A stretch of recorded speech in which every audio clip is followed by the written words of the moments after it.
Սիրելի ռադիո լսողներ եւ ռադիոդիտողներ, FM 106 եւ 5 հաճախականության վրա են ձեր ռադիո ընդունիչները կամ համացանցում եք մեզ դիտում Գործարար Ալիքի YouTube-ի, Facebook-ի, Telegram-ի, Instagram-ի եւ մնացած բոլոր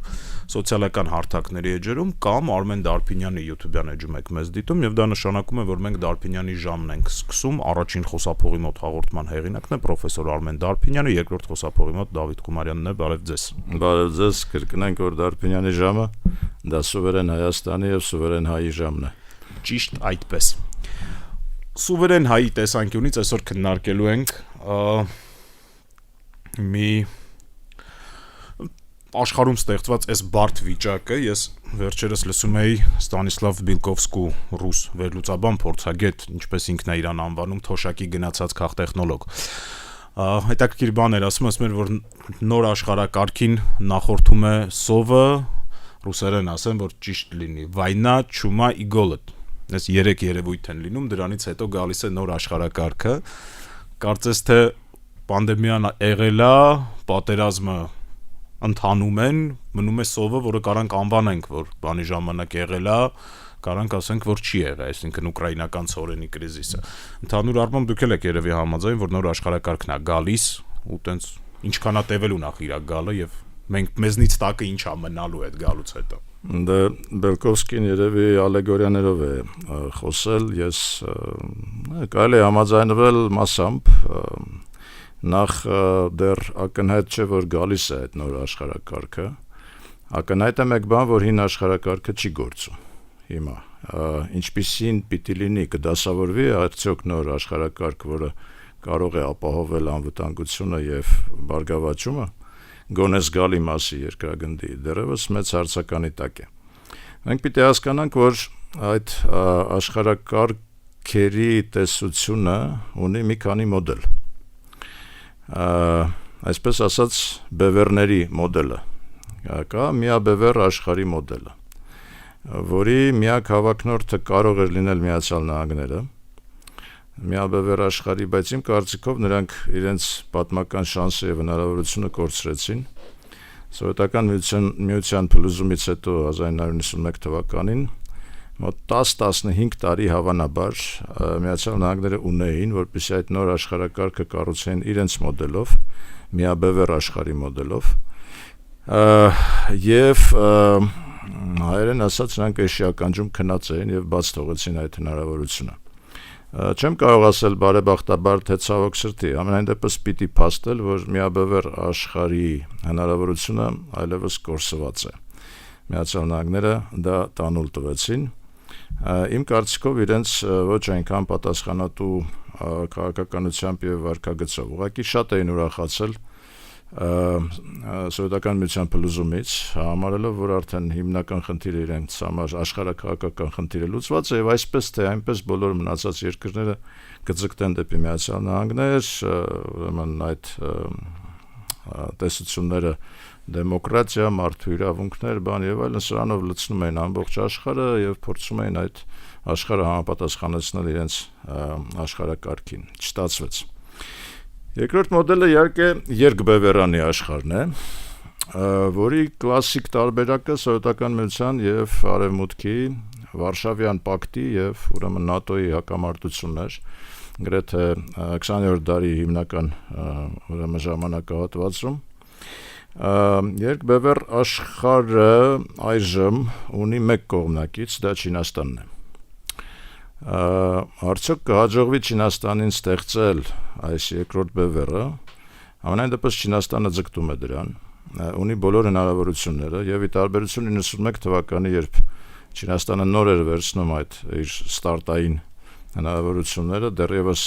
ակնհայտ չէր, որ կհաջողի, իսկ Չինաստանը իսկապես հաջողեց այս 30 տարիների ընթացքում։ Եվ այսօր արդեն, եթե վերցնենք համախառն ներքին արդյունքը, Միացյալ Նահանգները 22 տրիլիոն դոլար ունեն, Չինաստանը 15 մոտ տրիլիոն դոլար է, եւ եթե վերցնում ենք միջին աճի տեմպերը 5.5% տարեկան, Չինաստանը 2028 թվականին արդեն կկարողանա դառնալ աշխարհի համար 1 տնտեսությունը։ Այսինքն Չինաստանը ունի բոլոր շանսերը հավակնելու այդ երկբևեռանի աշխարհի կառուցվածքին եւ իր հավակնությունները բավական բացահայտ կերպով ներկայացնում է աշխարհին։ Կհաջողի արդյոք թե ոչ,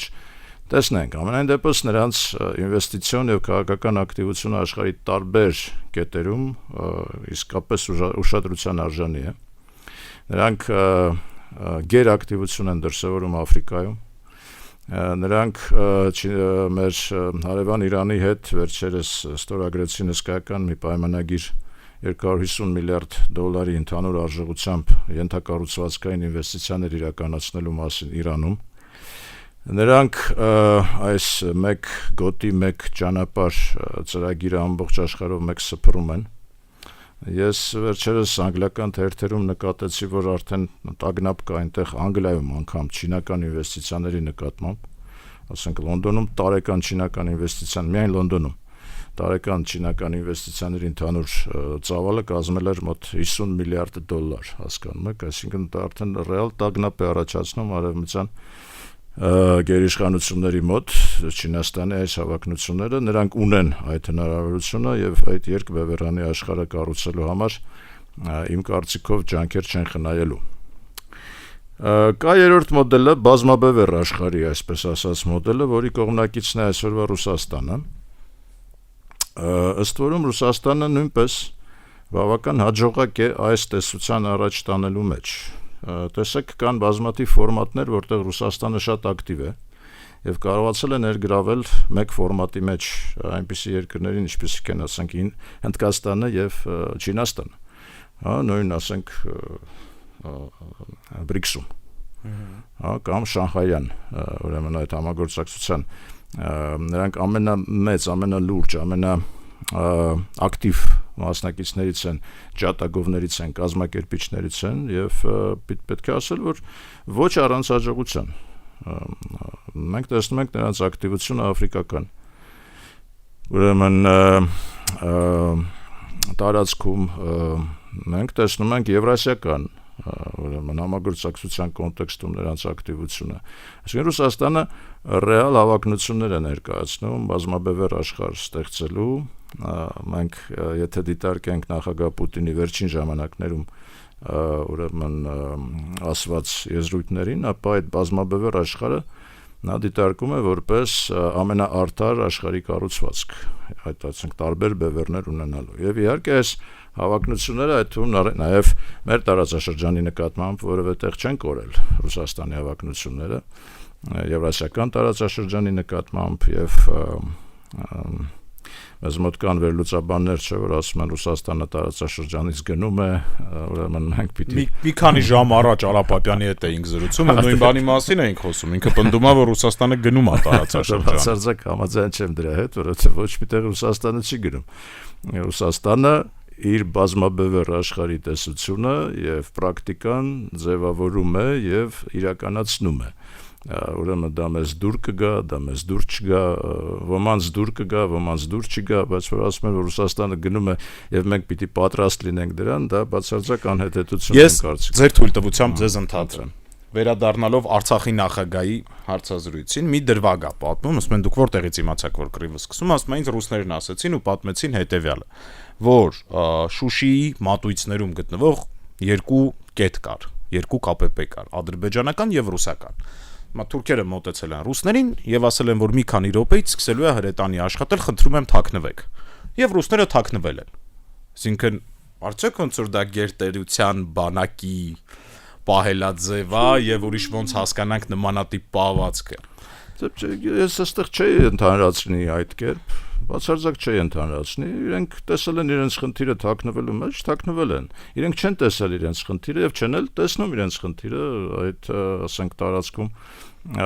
ուրեմն օրինակ հայերի նկատմամբ ոտնձգությունները կանխելու մեջ չեն տեսել փաստորեն, ըստ էության իրենք ընդամենը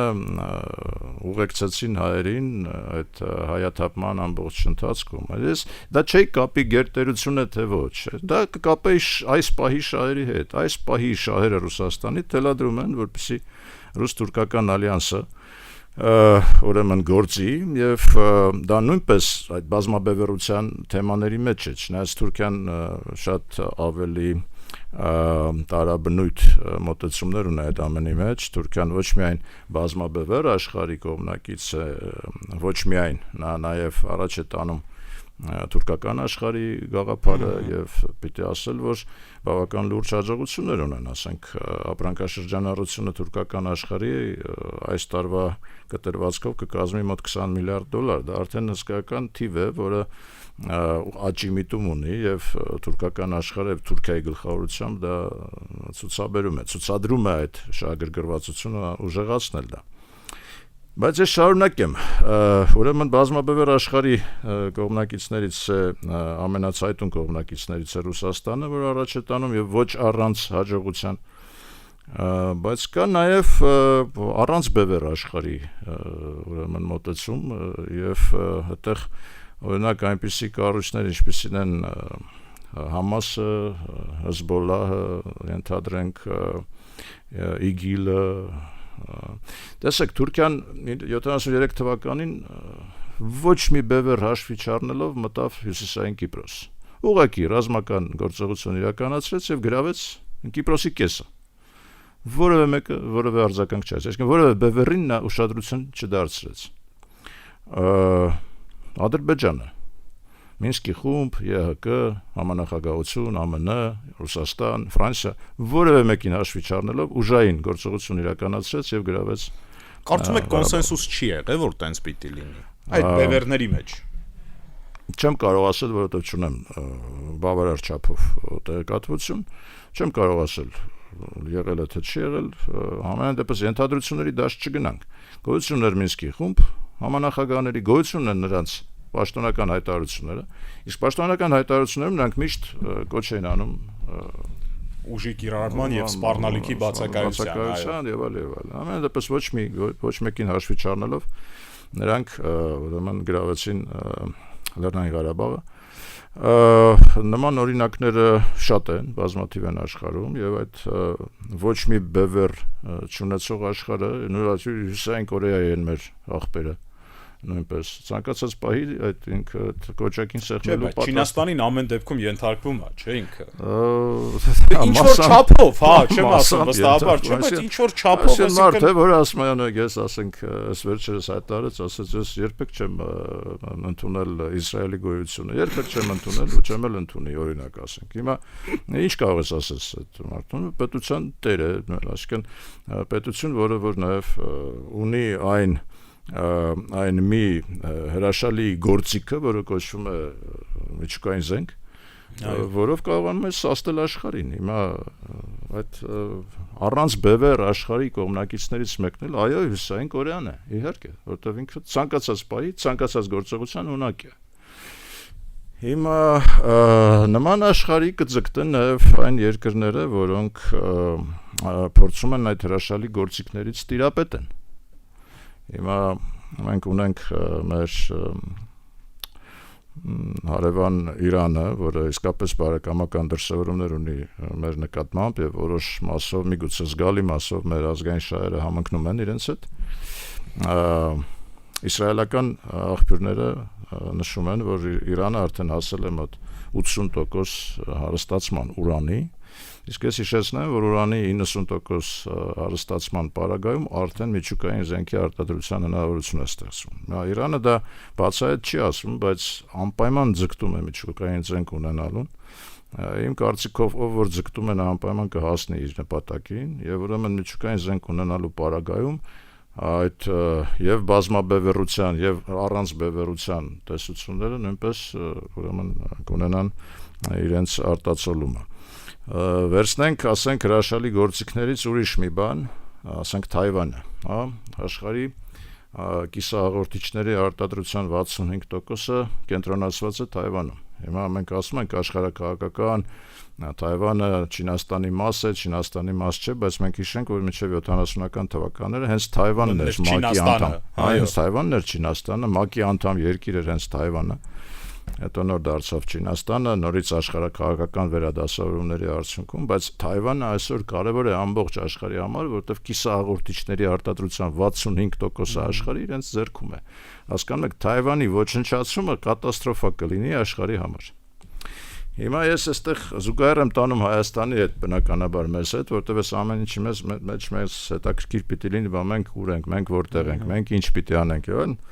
այդ հրաշալի գործիքներից մեկը կիսահաղորդիչ չի, կիսահաղորդիչ, ինչ որ մի բան պիտի մեր ձեռքում լինի, հասկանում եք, եթե չկա, ապա մեր չգոյությունը ոչ մեկի համար խնդիր չի։ Աշխարհի համար աննկատ կլինի, հասկանում եք, մենք գոյություն ունենք, թե գոյություն չունենք, Թայվանը, որը որ կիսա ճանաչված երկիր է, նրա չգոյությունը միանգամից կատաստրոֆիկ Մեծ հաշվով Թայվանի ստատուսը Լեռնային Ղարաբաղի Հանրապետության ստատուսի նման մի բան է։ Ոչ մի բանով ավել չէր։ Իհարկե, ասենք պետություններ կան, որոնք ճանաչել են Թայվանը, բայց իսկապես այո, պետությունները նրանք ավելի շատ ոչ թե որպես պետություն են հանդես գալիս, ավելի շատ որպես ինչ-որ համակարգ են հանդես գալիս, հասկանում եք, ամփոփ համակարգ, որի հետ հաշվի են նստում աշխարհը, այդ թվում Չինաստանը։ Նրանք վնաս չեն հասցնում Չինաստանին, չեն էլ ուզում վնաս հասցնել Չինաստանին։ Ոչ էլ որևէ մեկը, որը Թայվանի հետ բարեկամություն է անում կամ առևտուր է անում, չի ուզում վնաս հասցնի։ Իհարկե Միացյալ Նահանգները մշտապես կպաշտպանեն Թայվանին, այդտեղ կա նաև այդ հակամարտությունը Միացյալ Նահանգների եւ Չինաստանի։ Բայց նորից վերադառնալով այս բոլոր մոդելներին, պիտի նաև մենք անպայման հաշվի առնենք տնտեսագիտական, ֆինանսական, առևտրային ցուցանիշները եւ շահերը, որովհետեւ շատ հաճախ մեր քաղաքագետները այդպես օդի մեջ որ խոսում են,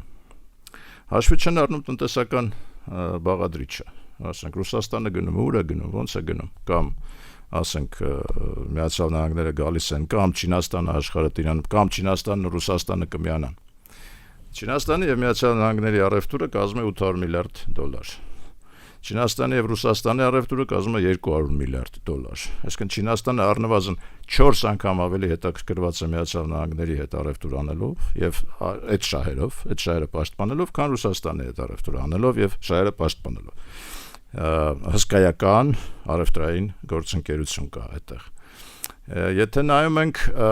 ինվեստիցիոն համաշխարհային ուրեմն թվերը, հա, ասենք ուղղակի ինվեստիցիաները աշխարհից ուր են գնում։ Առաջին երկիրը զարգացող երկրների շարքում ուր գնում են ինվեստիցիաները, դա Չինաստանն է։ $200 միլիարդ տարեկան գնում է Չինաստան։ Որտեղից է գնում։ Մեծապես Միացյալ Նահանգներից։ Ճիշտ է, երկրորդ տեղում հիմա արդեն գալիս է հասնում է աստիճանաբար Հնդկաստանը, բայց Հնդկաստանը հսկայական երկիր է, իհարկե իր հսկայական խնդիրներով։ Այսինքն մշտապես հսկայական մեծ պոտենցիալ ունեցող երկիր, բայց որի ասենք առնվազն 300 միլիոն մարդ գտնվում է ձեր ասած սովի վիճակում, հա։ Առնվազն յուրաքանչյուր 5-րդը անտառաճանաչ է, անգրագետ է, այսինքն հսկայական պոտենցիալ ունի, բայց նաև հսկայական պայթյունավտանգ։ Մեծ հաշվով Չինաստանն էլ մի քանի տասնամյակ առաջ այդ վիճակում էր։ Այդ վիճակում էր արդյոք կհաջողվի տրանսֆորմը իրականացնել եւ Միացյալ Նահանգներից ինվեստիցիոն ակտիվությունը Չինաստանից տեղափոխել Հնդկաստան մեծ հարցական է, որովհետև եթե հաջողվեց սկզբից Միացյալ Նահանգները վերաբերվում են Չինաստանին որպես էժան աշխատուժ ունեցող երկիր, ուր կարելի է տեղափոխել իրենց հիմնական արտադրանքները եւ հիմնականում լայն սպառման ապրանքների մասն է խոսքը։ Եվ Չինաստանը անգամ կոչում են համաշխարհային ֆաբրիկա, այսինքն մի տեղ, որտեղ կարող է էժան աշխատուժը օգտագործել, ինվեստիցիաներ իրականացնել, գործարաններ ստեղծել եւ ուրեմն օգտվել դրանից, բայց Չինաստանը շատ խորամանկ դուրս եկավ եւ չհամակերպվեց այդ համաշխարհային ֆաբրիկայի իր կարգավիճակի հետ եւ գնաց դեպի տեխնոլոգիական զարգացում, այսինքն նրանք սկսեցին տեխնոլոգիաներ ներմուծել Միացյալ Նահանգներից եւ զարգացած այլ երկրներից, անգամ կրկնօրինակել, անգամ ինչու ոչ արտադրական պրոմышленный շպիոնաժ գոյություն ունի, հա, շպիոնաժ հասկացությունը գոյություն ունի, երբ դու զարգացած երկրներից փորձում ես ներգրավել այն նորամուծությունները տեխնոլոգիական, որոնք այնտեղ կան։ Իմիջիայլոց սովետական միությունը բավական լուրջ կերպով դրանով զբաղվում էր, արտադրական շպիոնաժով, զարգացած երկրներում, դեսպանատներում պահելով ինժեներական հսկայական կորպուսեր, որոնք որ իսկապես զորագույն օգուտ էին բերում սովետական միությանը որպես երկիր։ Սա նույնպես թեմա է, որը մեզ համար պիտի ուսանելի լինի, հասկանում եք։ Հիմա գանք նորից աշխարհաքաղաքական նոր կարգի ուրեմն ձևավորմանը։ Ուրեմն այս ճշգրտող հարց տամ։ Կարող է կարգ չձևավորվի։ Այսինքն կարող է։ Այսինքն երբ որ մենք կարգ ասում ենք, մենք նկատի ունենք, որ պիտի լինի ինչ-որ համակարգ, հիերարխիա, փոխհարաբերությունների կանոններ, բայց երբ որ հիմա նայում ենք աշխարհում ինչ է տեղի ունենում, հասկանում ենք, որ մեծ հաշվով կարող է կարգ չլինի ընդհանրապես, այսինքն աշխարհը անկարգ լինի։ Հենց դրա համար ես սկզբում ասացի, որ դեռ ակնհայտ չէ, որ այսինքն կձևավորվի։ Այո, դրա անհրաժեշտությունը բոլորը տեսնում են, բայց քանի որ բոլորը եւ հիմնական խաղացողները դա տեսնում են տարբեր ձևերով, շատ հնարավոր է, որ կոնսենսուս չառաջանա եւ որևէ կարգ չսահմանվի։ Բայց հիմա տեսնենք այն ռազլոմները, հայերեն կարծեմ բեկվածք է կոչվում ռազլոմ բառը ռուսերեն, որոնք այսօր արկա են այդ նոր աշխարհակարգի ձևավորման շուրջ։ Ռազլոմներից առաջինը երևի այսօրվա վիճակով այդ իսրայելա-պաղեստինյան հակամարտությունը ընդհանրապես այդ տարածաշրջանի նկատմամբ դրսևորումները աշխարհի։ Վերջերս 2 օր առաջ էր կարծեմ տեղի ունեցավ Գլխավոր ասամբլեայի ՄԱԿ-ի ուրեմն քվեարկությունը, որտեղ մի բանաձև ընդունվեց, որը ընդամենը կոչ էր հակամարտության դադարեցման, հրադադարի ուրեմն կայացման եւ խաղաղ կերպով հարցերը լուծելուն, որին իհարկե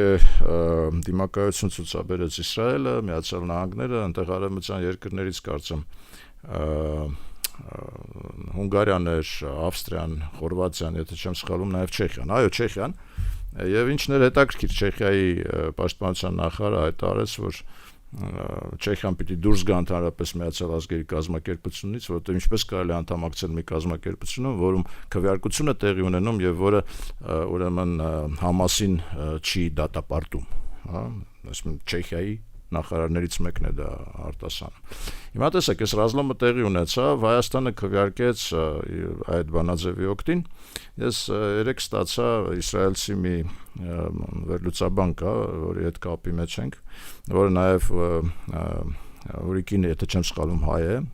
Հայաստանի հետ որոշակի կապեր ունեցող անձնավորություն է, որը բավական հայտնի վերլուծաբան է, իսրայելցի։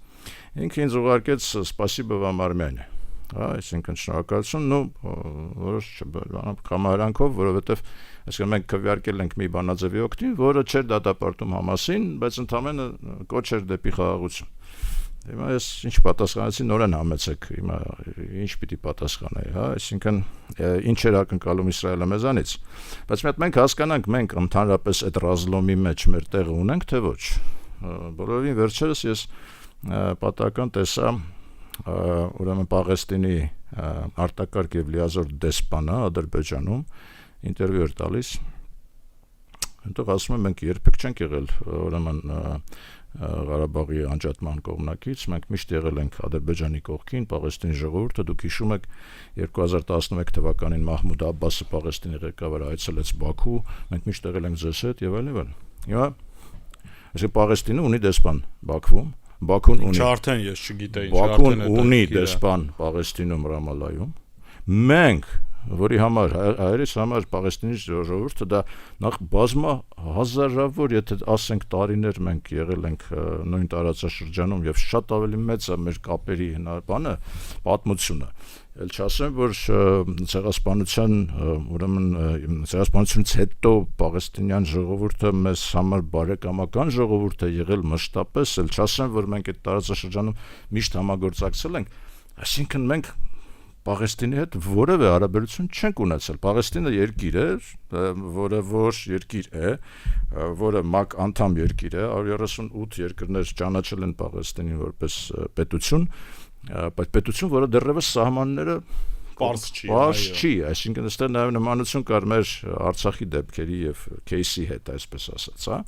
Չունենք մենք այնտեղ ոչ բան։ Իսրայելի հետ նույնպես ոչինչ չունենք, ես վերջերս սկսել ենք ինչ-որ դեսպանատուն խաղացնել, տանում բերում ենք մի դեսպան նշանակել։ Հետո դեսպանին դատում ենք այդ։ Ինչ-որ բան ենք, բայց էլի ոչինչ չկա։ Այսինքն Իսրայելի հետ ոչինչ չունենք, Պաղեստինի հետ ոչինչ չունենք, այս ռազլոմում մենք մասնակից չենք, ընդհանրապես չկանք։ Լավ։ ժամանակ ունենք, որ շարունակենք եթերում դրած։ Ուրեմն երկրորդ ռազմել ունենք եթերում, հետո համացանցում կշարունակենք։ Ուրեմն երկրորդ ռազմը այդ դեպքում եթերում ավարտենք, դա բաններ ուկրաինական ռազմներ, որի շուրջ նույնպես աշխարհը բաժանվել է երկու մասի առնվազն։ Հիմա որտեղ ենք մենք այստեղ։ Ես նկատեցի, դա աննկատ մնաց մեր լրատվամիջոցներում, վերլուծաբանների մոտ, որ մենք մասնակցեցինք, մենք միակն ենք ԱՊՀ անդամ երկրներից, որոնք մասնակցեցինք վերջերս ուրեմն Մալտայում անցկացված Զելենսկու, այսպես ասած, խաղաղության օրակարգի քննարկմանը, միակն ենք, եւ բնականաբար Ռուսաստանը դա նույնպես օգտագործում է եւ ներկայացնում որպես հակառուսական քայլ, այսինքն առաջին անգամ Հայաստանը մասնակցեց Զելենսկու խաղաղության օրակարգին։ Ես ենթադրում եմ, որ մենք մասնակցեցինք ոչ այնքան Զելենսկու օրակարգին, որքան մեզ պետք էր հանդիպել այնտեղ Միացյալ Նահանգների եւ Ֆրանսիայի համապատասխան մեր պարտներների հետ, որպեսզի քննարկենք ստեղծված իրավիճակը, դա էր պատճառը, որ մեր պատվիրակությունը մասնակցել է, բայց ինչևից է մենք այստեղ կարծես ասենք արել ենք պրոուկրաինական քայլ, մինչև այժմ արել ենք պրոռուսական քայլ։ Այսինքն մենք նորից հիմա գտնվում ենք ինչ-որ չափով անհասկանալի կարգավիճակում այս ռազմի մեջ եւ մեր տեղը նույնպես չենք կարողանալու գտնենք։ Խնդրեմ։ Սիրելի ռադիո լսողներ, մենք ձեզ հրաժեշտ ենք տալի, հաղորդման շարունակությունը համացանցում կարող եք դիտել, ես հիշեցնեմ, որ բաժանորդագրվեք լրատվական ռադիոյի, գործարար Ալիքի եւ Արմեն Դարփինյանի YouTube-յան էջերին, մենք կշարունակենք այնտեղ, ում հետաքրքիր է միացեք։ Հիմա երրորդ ռազմը, որը արդեն կարծես մենք ենք ընտրել որպես մեզ համար նախընտրելի ռազլոմ, դա այսպես ասած դեմոկրատական երկրների եւ ավտորիտար երկրների միջև տեղի ունեցող բանն է, բեկվածքն է։ Հիմա երևի մեզ բավականաչափ հաճելի է դիտել ուրեմն տարբեր վերլուծություններ, լսել, ասենք Միացյալ Նահանգների դեսպանը երեք թե առաջ օրը կապանում հայտարարեց, որ Հայաստանը հարավային Կովկասում փարոսն է։ Ժողովրդավարության փարոսն է, հասկանում եք։ Հիմա երևի, ասենք, հաճելի է լսել, որ մենք փարոս ենք, բայց ես կարծում եմ, որ այստեղ Միացյալ Նահանգները այնքան էլ անկեղծ չեն, որովհետև մինչև հիմա Վրաստանն էր փարոս, այդ Վրաստանն ինչ արեց, որ դադարեց փարոս լինելուց, մենք դարձանք փարոս։ Վրաստանի նկատմամբ առնվազն իմ կարծիքով արդար չէ նման մոտեցումը, այս առաջինը։ Երկրորդը, հիմա այդ դեմոկրատական փարոսները, որոնք որ այդպես են կոչվում, ասենք Ուկրաինան փարոս կոչվեց, կորցրեց տարածքների զգալի մասը եւ շարունակում է կորցնել, ասենք, այս վերջերս էլ կորցրեցին Ղրիմներ, Դոնբասներ, հիմա Զապորոժիան եւ Լուգանսկը, ասենք, միացան կորցրեց։ Վրաստանը փարոս հայտարարվեց, կորցրեց իր տարածքները, մենք արդեն կորցրել ենք տարածքը, կորցնելուց հետո հայտարարվում ենք փարոս, ուրեմն իմ կարծիքով եթե մենք եւ մեր որոշ շրջանակներ համարում են, որ մենք վճարել ենք այն գինը, որ փարոս կոչվենք, էլի, թե հələ պիտի վճարենք, անգամ ուծելու, թե չէ։ Իմ կարծիքով դա այդպես չէ, այսինքն մենք դա ուղղակի միամիտ մոտեցում է, որ եթե մենք ենթադրենք, որ մենք վճարել ենք այդ գինը կորցնելով Արցախը, իմ կարծիքով տարածաշրջանային խաղացողները այլ կարծիքի են, մենք դեռևս վճարելիք ունենք ըստ իրենց, ըստ Թուրքիայի, ըստ Ադրբեջանի եւ իմ կարծիքով նաեւ ըստ Ռուսաստանի։ Այսինքն դա կարող է հաճելի է լսել, բայց դա չի բերում գոհունակություն, որովհետեւ վտանգ է բերում ավելի շատ։ Այսինքն եթե մենք փարոս ենք, եթե մենք հակադրվում ենք այն երկրներին, որոնք ընտրել են ավտորիտար ուղին, մենք պիտի պատրաստ լինենք ուրեմն կորուստների, որովհետեւ դա է հուշում մեր ուրեմն տարածաշրջանի իրավիճակը։ Տեսեք, անգամ, ասենք, եթե վերցնենք Մոլդովայի դեպքը, ընդհանրապես զարհուրել է իմ կարծիքով։ Մոլդովան անգամ պատրաստ է իր ինքնությունից հրաժարվել։ Բայց դրանք նույն ազգը չեն, պարոն Դարփինյան, դե հիմա ինքնությունից որ խոսում ենք, ասենք կարող է իրանք իրականում նույնն են, մենք դե հիմա գիտեք ինչ կա, հիմա մեկն էլ կա այս տարածաշրջանում, ասում է, որ հայերն ու ալբանացիները նույնն են, էլի։ Բայց ես մոլդովացիներից եմ լսել, որ իրանք նույնն են, էլի, որ իրանք ռումինացիներ են։ Դե դա նշանակում է, ասենք, Մոլդովան պատրաստ է անգամ իր ուրույն ինքնությունից հրաժարվել, եւ չեմ կարծում, որ դա դրական բան է, որովհետեւ բազմազանությունը դա հարստություն է։ Եթե անգամ տեսեք մենք ասենք մեր հայաստանյան կամ հայկական աշխարհում մեր բազմազանությունը մեր հարստությունն է։ Ես կարծում եմ, որ բազմազանությունը պետք է պահպանել։ Ամեն դեպքում այս փարոս կոչվելը եւ հակադրվելը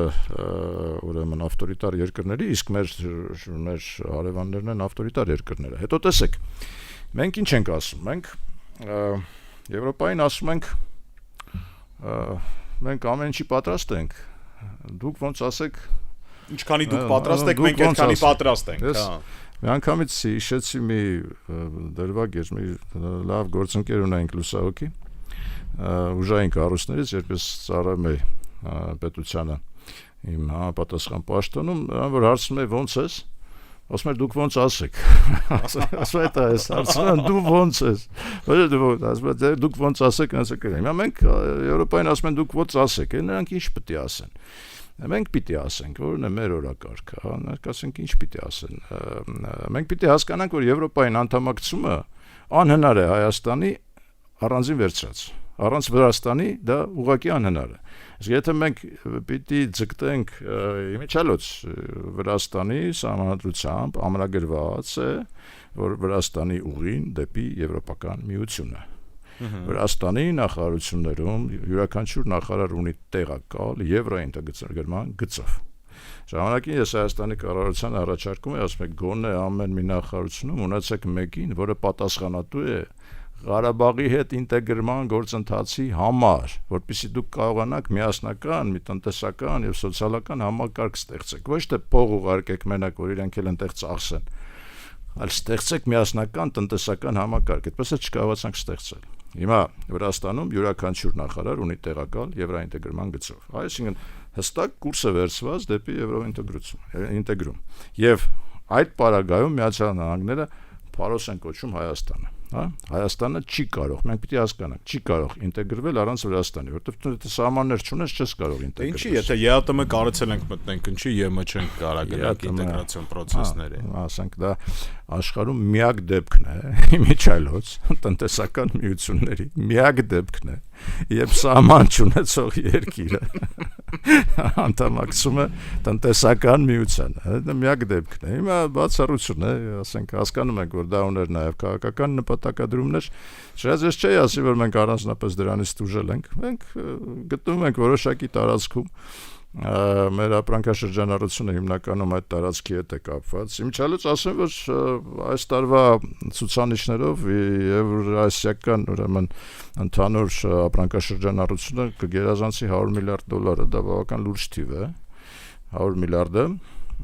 հիմա նորից տեսեք համադրեք թուրքական աշխարհին արդեն 20 միլիարդ է, դա էլ է լուրջ թիվ, որտեղ նոր են սկսել իրենց ակտիվությունը։ Եթե եվրասիական տարածքում դա 100 միլիարդ է, եթե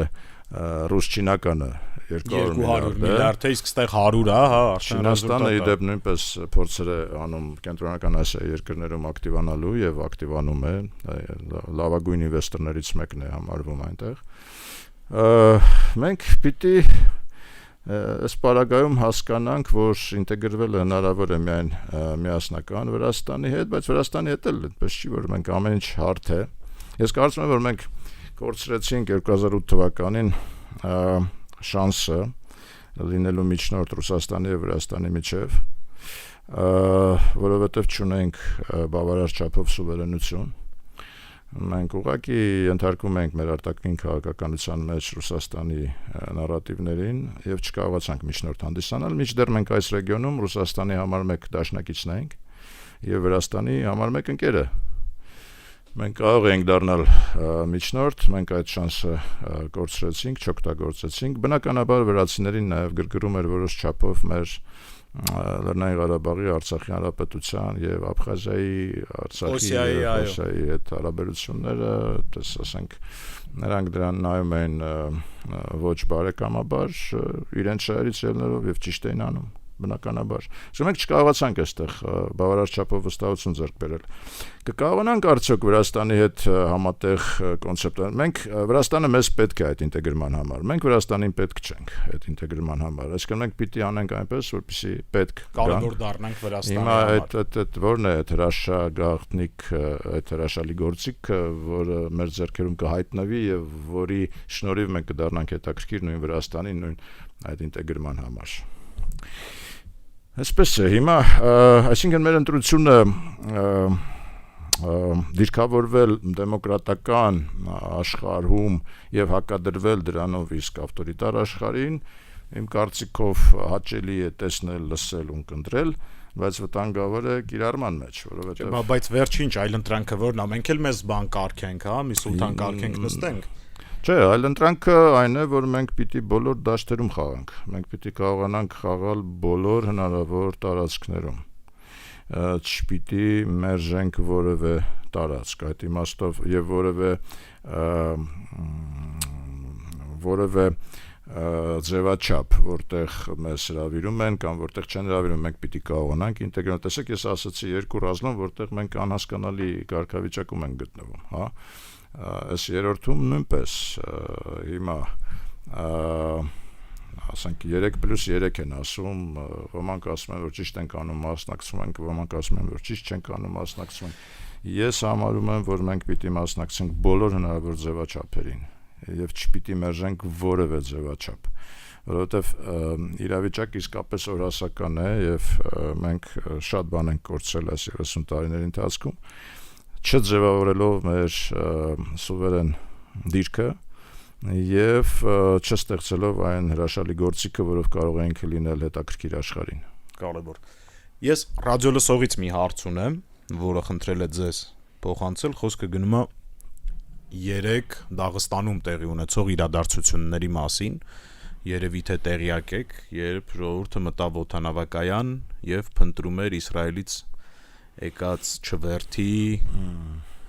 քաղաքացիներին Իսրայելի։ Այստեղ հարցը հետեւյալն է. արդյոք այդ process-ը ինքնաբուխ էր, թե դա հերթական ականներ Ռուսաստանի տակ ըստ ձեզ։ Դա նման բան չի կարող ինքնաբուխ լինել իմ կարծիքով, անպայման ինչ-որ ձևով կազմակերպված էր, անհասկանալի էր ընդհանրապես այդ մարդկանց, այսինքն ինչ էին ուզում նրանք,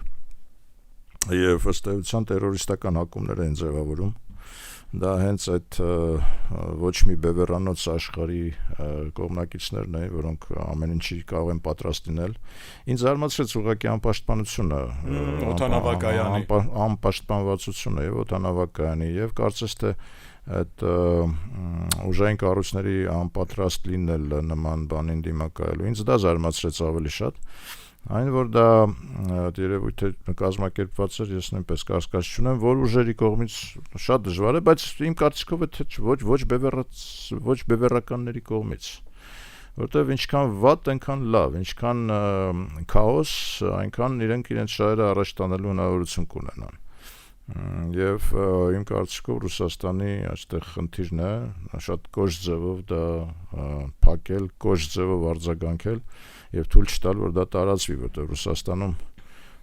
գիտենք մահմեդական բավական լուրջ համայնք կա արդեն բազմա միլիոնանոց եւ այդտեղ պայթյուն թույլ տալ հնարավոր չէ, այդտեղ ուղղակի կպայթի ամբողջ։ Ես կարծում եմ Ռուսաստանը շատ կոշտ մեթոդներ կկիրառի այդ զանգվածային հանկարկություններ հրահրողների նկատմամբ եւ լուծում կտա այդ խնդրին։ Սիրելի ռադիոլսողներ, FM 106 եւ 5 հաճախականությամբ Դարփինյանի ժամներ, մենք մոտ 40 րոպե զրուցում ենք, կշարունակենք հաջորդ շաբաթ, եթե ինչ-որ լուրջ իրադարձություն տեղի չունենա, այս թեման կշարունակենք, որովհետեւ process-ները շարունակվում են։ Կհանդիպենք հաջորդ շաբաթ, այսօր այսքանը։